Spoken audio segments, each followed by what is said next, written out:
bien par Oumesman. Ces femmes qui perdent complètement la raison, ben, sont obligées de... Enfin, ce qu'il y a de plus humain, c'est de les rapatrier dans leur famille d'origine, puisqu'évidemment il n'y a pas d'origine où elles... Les avis convergent un petit peu. Oumesman, ça n'a pas trop plu. Bon, ben, parmi tous les livres que j'ai lus, celui que j'ai préféré, c'est Oumesman. Je trouve que l'histoire déjà est très prenante. En plus, ce voyage-là au travers des grandes plaines, c'est vraiment bien traduit, je trouve. Et les différents personnages ont tous une conscience pour moi. Mais moi, j'ai trouvé aussi qu'il était un peu trop sombre et que même le destin de cet homme qui les accompagne, bon, ben, c'est aussi tragique, quoi. Ah oui. Le deuxième, c'est un petit roman italien de Eri De Luca, Le poids du papillon. Alors c'est bien écrit, c'est poétique, c'est concis et le face-à-face, je trouve, est bien rendu. Il parle à la fois de l'animal, la beauté, la fierté de cet animal sauvage, de ce chasseur bon, qui est un peu le miroir de cet animal. J'ai pas tellement aimé dans le sens où c'était beaucoup trop littéraire, à mon goût. Il est aussi léger que le papillon, quoi. Pour moi, c'est... Enfin, moi, c'est un livre qui m'a beaucoup touché. Hein?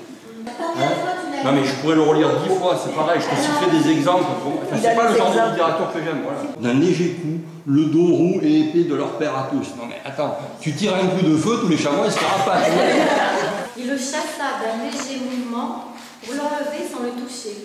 Son vol saccadé en zigzag était à l'opposé de la balle de plomb chargée dans l'obscurité du canon brillant, avec sa ligne droite vers la grosse cible.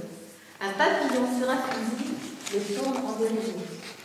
Ensuite, on a un roman français écrit par Philippe Besson, Vivre vite, qui est le portrait de James Dean. Bon, ben, c'est intéressant, les différents points de vue bon, rendent le personnage multiple, complexe.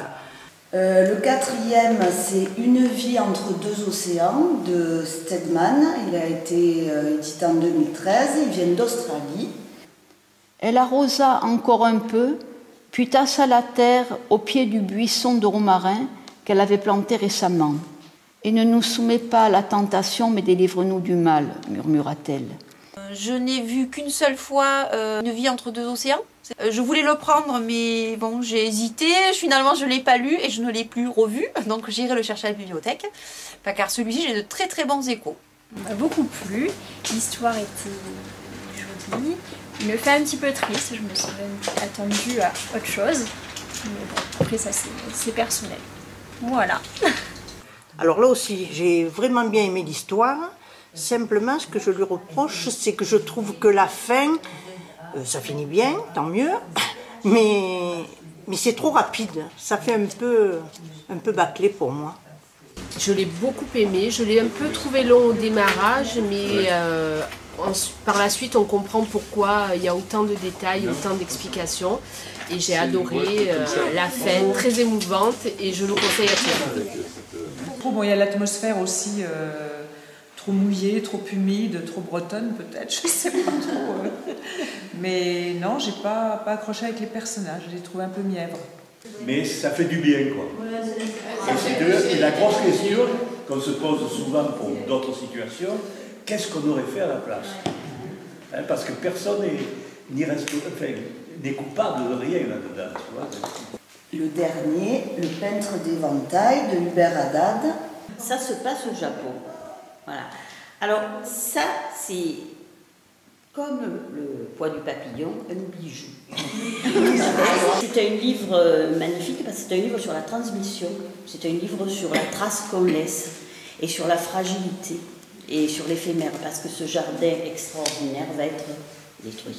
C'est la roue du temps bouddhiste, quoi. C'est vraiment la transmission et la continuation. On détruit, on recommence, on détruit, on recommence. C'est vraiment l'illustration d'un mandala, mais en livre. C'est pour moi un exercice de style de quelqu'un qui a voulu faire un livre oriental, qui à mon avis, ben, je ne vais pas regarder sur la bibliographie, mais il ne doit pas comprendre grand-chose à ce que c'est que l'Orient. Et j'ai l'impression qu'il nous a sorti tous les poncifs pour de l'Orient, du Japon, etc. C'est bien écrit, mais je trouve que c'est trop bien écrit. Ça écrase un peu. On voit plus que, enfin moi personnellement, j'ai vu plus que cette écriture et je trouve qu'on passe un peu à côté de l'histoire. Vivre vite.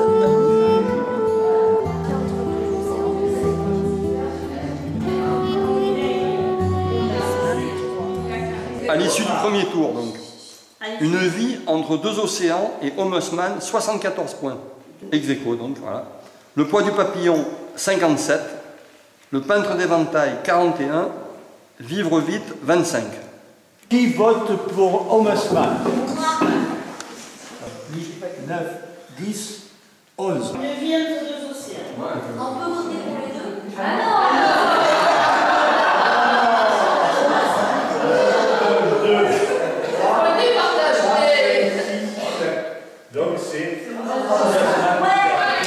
Alors, le prix du livre du village 2015 est attribué à Homme Haussmann de Glendon Swarsut.